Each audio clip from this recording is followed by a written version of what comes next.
The live TV, सच सबसे आगे। जिस शख्स की जिंदगी भर की उपलब्धि पर भारतीय जनता पार्टी केरल में सत्ता में आने की कोशिश कर रही थी दोस्तों, उन्होंने ही भारतीय जनता पार्टी को करारा झटका दे दिया है।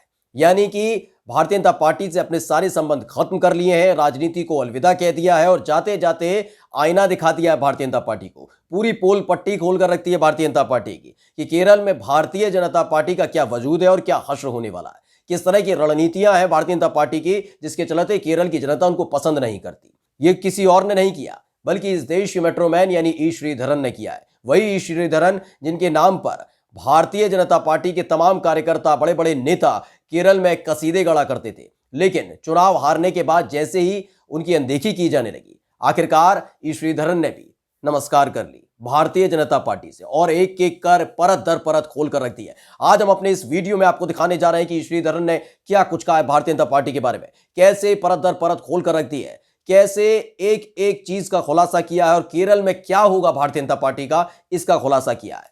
नमस्कार, मैं हूं प्रज्वल गौतम और आप देख रहे हैं द लाइव टीवी। मेट्रोमैन, जी हां, ई श्रीधरन। इस देश में जब भी कोई मेट्रो बनती है तो आपको मालूम ही होगा कि ई श्रीधरन का नाम सबसे आगे आता है। दिल्ली में मेट्रो बनी, ई श्रीधरन ने किया। लखनऊ में मेट्रो बनी, ई श्रीधरन ने उसका नेतृत्व किया, बताया कि रूट कहां से कहां तक जाएगा, कैसी रूपरेखा होगी, इंफ्रास्ट्रक्चर कैसा होगा, कैसे मेट्रो आएगी। ये तमाम चीजें जो है ई श्रीधरन के नेतृत्व में हुई थी। यही तमाम सारी उपलब्धियां थी जिनकी वजह से उनका पूरे देश भर में सम्मान भी था। जब जब कोई प्रदेश की सरकार मेट्रो लाने का जिक्र करती थी तो ई श्रीधरन को आगे लाने की कोशिश करती थी कि उनके नेतृत्व में ही मेट्रो बने तो सफलतापूर्वक चलेगी। और इसी उपलब्धि का, यानी कि यूं कहा जाए कि इसी की बैसाखी, इसी उपलब्धि को बैसाखी बनाते हुए केरल में मेट्रोमैन यानी ई श्रीधरन को पोस्टर बॉय बना दिया था भारतीय जनता पार्टी ने। भारतीय जनता पार्टी के तमाम बड़े नेता, चाहे वो प्रधानमंत्री नरेंद्र मोदी हो, चाहे अमित शाह हो, वो ख्वाब देखने लगे थे, दिन में ही ख्वाब देखने लगे थे कि देखिए केरल की जो साक्षरता दर है सबसे ज्यादा है, वहां पढ़े लिखे लोग ज्यादा है, वहां प्रोग्रेसिव लोगों को ज्यादा तवज्जो दी भी जाती है। तो जब ई श्रीधरन चुनाव लड़ेंगे, ई श्रीधरन मुख्यमंत्री पद का चेहरा होंगे, तो केरल की जनता कहीं ना कहीं वोट करेगी और भाजपा सत्ता में आ जाएगी केरल में, नहीं सपना पूरा हो जाएगा। लेकिन केरल की जनता ने पहले ही सिरे से नकार दिया था। उन्होंने कहा ई श्रीधरन तो ठीक है, लेकिन भारतीय जनता पार्टी को हम अच्छी तरीके से जानते हैं, देश भर जानता है, और उनकी पढ़े लिखे लोग होने की वजह से उन्होंने पहले ही सिरे से भारतीय जनता पार्टी को खारिज कर दिया था। करारी हार हुई थी, कई जगह तो भारतीय जनता पार्टी के प्रत्याशियों की जमानत भी जब्त हो गई थी। खैर, पूरी तरीके से छीछलेतर हुई थी केरल चुनाव में भारतीय जनता पार्टी की, और उसके बाद से ही भारतीय जनता पार्टी लगातार ई श्रीधरन की अनदेखी कर रही थी। यानी जो दिग्गज नेता केरल चुनावों के दौरान ई श्रीधरन के नाम की कसीदे गढ़ते थे, वो उसको भूल चुके थे, उनको कोई याद भी नहीं करना चाहता था। जिसके बाद आखिरकार भारतीय जनता पार्टी की को करारा झटका केरल में ई श्रीधरन ने दे दिया। उन्होंने पहली ही फुर्सत में भारतीय जनता पार्टी को कह दिया अलविदा, और साथ ही राजनीति से, यानी सक्रिय राजनीति से संन्यास भी ले लिया है। लेकिन बात अगर यहां तक रहती तो ठीक थी, लेकिन इसके साथ ही ई श्रीधरन ने पोल पट्टी खोल कर रख दी। भारतीय जनता पार्टी की पोल पट्टी खोल कर रखी है कि भारतीय जनता पार्टी किस तरह की पॉलिटिक्स करती है, किस तरह से केरल में उसका आना मुनासिब नहीं है, कभी नहीं आएगी केरल में। इस बात की भविष्यवाणी भी ई श्रीधरन ने कर दी है। हम आपको द हिंदू की एक रिपोर्ट पढ़कर सुना रहे हैं, जिसका शीर्षक ही आप समझ सकते हैं, और उसको पढ़कर उसके अंदर क्या होगा उस हेडलाइन से समझ सकते हैं। इन्होंने लिखा है, श्रीधरन ने छोड़ी सक्रिय राजनीति, कहा केरल में आगे नहीं बढ़ सकती बीजेपी। इंग्लिश में हम ट्रांसलेट करके आपको बता रहे हैं कि श्रीधरन ने सक्रिय राजनीति छोड़ दी है, कहा केरल में आगे नहीं बढ़ सकती है बीजेपी। आगे जो लिखा है रिपोर्ट में वो आपको बताना बहुत जरूरी है। जो टेक्नोक्रेट है ई श्रीधरन ने भाजपा से अपना मोह भंग व्यक्त करते हुए कहा कि वो सक्रिय राजनीति में अब नहीं रहेंगे। श्रीधरन ने गुरुवार को पुनानी में अपने आवास पर मीडिया को संबोधित करते हुए कहा कि उन्होंने इस साल अप्रैल में हुए विधानसभा चुनाव में मिली हार से एक बड़ा सबक सीखा है।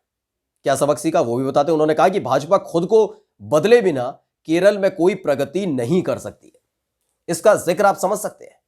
ई श्रीधरन एक टेक्नोक्रेट है, पढ़े लिखे शख्स है, वो भी इस बात समझ गए हैं कि भारतीय जनता पार्टी राजनीति किस तरीके की करती है, हिंदू मुसलमान की राजनीति करती है, वो विकास की राजनीति नहीं करती। और यही वजह है जिसके चलते जब उन्होंने भारतीय जनता पार्टी को अलविदा कहा तो उन्होंने कहा भाजपा खुद को बदले बिना केरल में कोई प्रगति नहीं कर सकती। खैर, आगे बताते हैं। उन्होंने कहा कि अपने सामाजिक कार्यों को जारी रखने के लिए उन्हें किसी राजनीतिक बैनर की जरूरत नहीं है।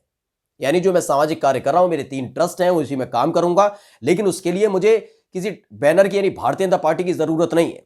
उनको ये लग रहा हो कि मैं उनके भरोसे हूं तो वो भूल जाए, क्योंकि जो कुछ मैंने पाया जिंदगी में, उपलब्धियां उनकी हैं, वाकई ई श्रीधरन के नाम पर जो उपलब्धियां वो भारतीय जनता पार्टी की देन नहीं है। उनकी उपलब्धियों के दम पर केरल की सत्ता में आने की कोशिश भारतीय जनता पार्टी कर रही थी। वो बात अलग है, ये मंसूबे पूरे नहीं हो पाए, वरना केरल का हश्र क्या होता है ये आप समझ सकते हैं। खैर, उन्होंने कहा कि सामाजिक कार्यों को जारी रखने के लिए मुझे किसी राजनीतिक बैनर की जरूरत नहीं है। मैं राजनीति में एक सक्रिय राजनेता के रूप में नहीं बल्कि एक नौकरशाह के रूप में प्रवेश किया है। मैंने अपने बुढ़ापे में राजनीति में प्रवेश किया।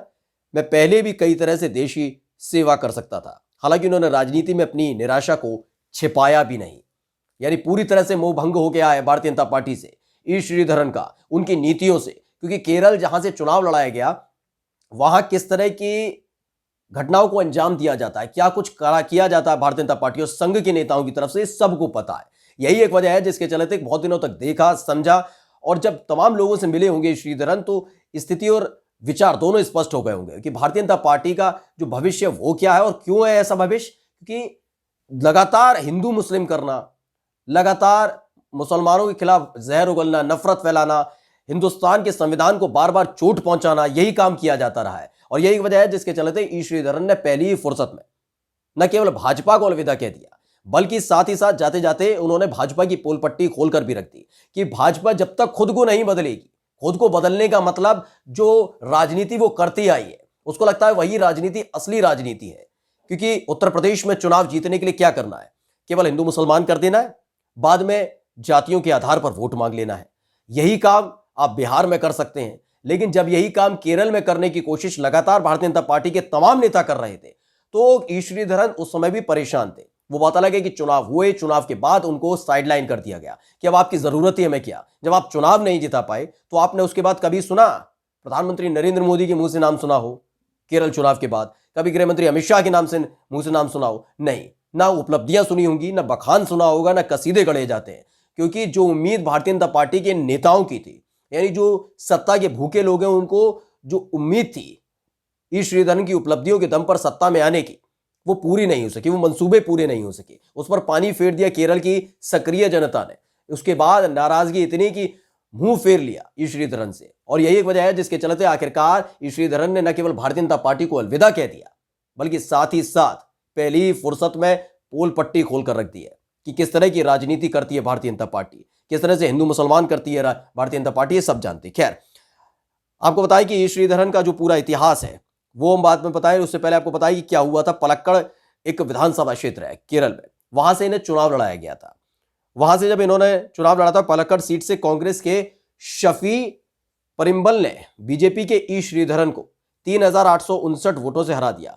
शफी परिम्बल को 54,079 वोट मिले थे, जबकि भाजपा के उम्मीदवार यानी मेट्रोमैन ई श्रीधरन को 50,220 वोट मिले थे। और यही एक वो समय था जब रिजल्ट आया था। उसके बाद प्रधानमंत्री नरेंद्र मोदी से लेकर देश के गृह मंत्री अमित शाह, यानी जो तथाकथित चाणक्य है, उन्होंने साथ छोड़ दिया था इनका। इनके नाम लेते हैं, ना इनका कोई बखान करते हैं, ना इनसे कोई लेना देना है। और आखिरकार जब सामने आई श्रीधरन तो पूरी पोल पट्टी खोलकर रख दी। उन्होंने बता दिया है कि केरल की जनता चाहती क्या है। केरल की जनता को विकास चाहिए, केरल की जनता को रोजगार के बारे में बात करने वाला चाहिए, कोई नई उपलब्धियों वाला व्यक्ति चाहिए, वहां हिंदू मुसलमान चलने वाला नहीं। और यही वजह है जिसके चलते भारतीय जनता पार्टी की आज तक जड़ें जम तक नहीं पाई हैं केरल के अंदर। और आने वाले वक्त में क्या कुछ होगा इसका एक नजारा ई श्रीधरन ने दिखाई दिया है। नमस्कार। द लाइव टीवी, सच सबसे आगे।